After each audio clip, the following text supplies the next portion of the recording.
Hi friends, Varalakshmi శుక్రవారం శుభాకాంక్షలండి. First వస్తూనే శుక్రవారంతో వచ్చింది శ్రావణ మాసం. ఇవాళ మేము భగవంతుని ఎలా పూజ చేసుకున్నామో అవన్నీ కూడా నేను వీడియో పెడుతున్నాను. ఇప్పుడు నేను చేస్తున్న వంటకాలు చూపిద్దాం. ఇట్లా రైస్ ఉడికిస్తున్నానండి.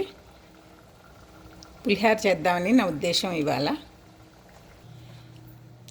పులిహారలోకి ఇలా ముందు ఒక బేసన్లోకి అన్నం అంతా ఇలా చల్లారి పెట్టుకోవాలండి, ఉండలు లేకుండా మొత్తం అంతాను.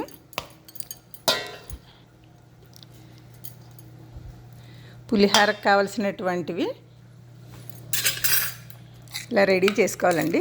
శనగపప్పు, మినప్పప్పు, పల్లీలు వేసుకోవాలి ముందు. తర్వాత శనగపప్పు, మినప్పప్పు, ఆవాలు, పచ్చిమిరపకాయలు, ఎండుమిరపకాయలు, కరివేపాకు. వీటిలో ఇవి బాగా వేగిన తర్వాత ఇంగు వేసుకోవాలి. ఇంగు వేసుకున్న తర్వాత చింతపండు పులుసు, దీనికి సరిపోయే చింతపండు పులుసు కూడా పోసుకొని, ఇది ఒక 4 కప్పుల రైస్ అనుకోండి. ఇంత చింతపండు వేసుకోవాలి, సరిపడిన ఉప్పు వేసుకోవాలి. ఈ పోపు మొత్తం ఇందులో కలుపుకోవాలండి. ఈ పేస్ట్ మొత్తం కూడా అన్నానికి కలిసేలా చూసుకోవాలి.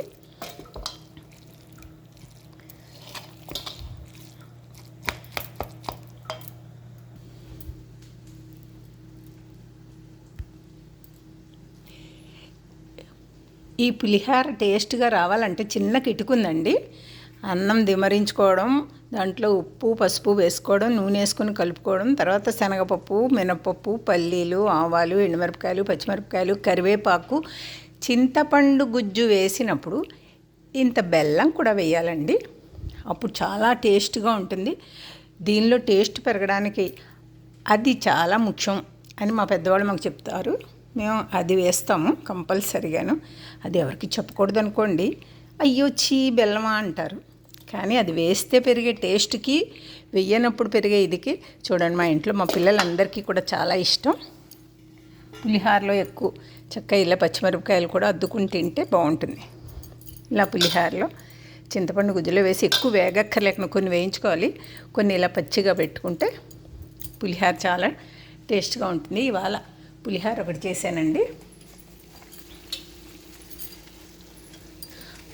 తోటకూర పప్పు వేశాను, ఆకుకూర పప్పు.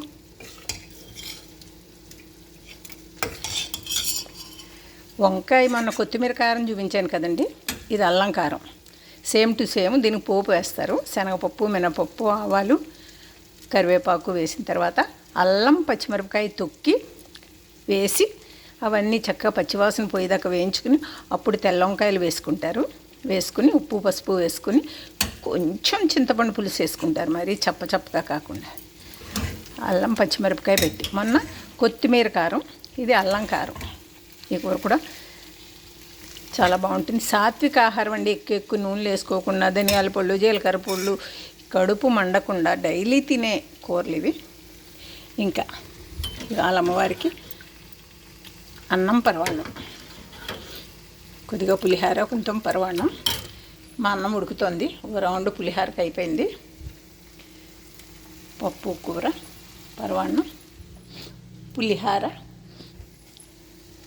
కాఫీ అండి నాకు ఇంకా తాగాలి, పెరుగు, నెయ్యి. ఇవేనండి మా వంటలు. మా వంటలు నచ్చితే లైక్ చేయండి, షేర్ చేయండి, సబ్స్క్రైబ్ చేసుకోండి. శ్రావణ శుక్రవారం శుభాకాంక్షలు అందరికీ. Thank you.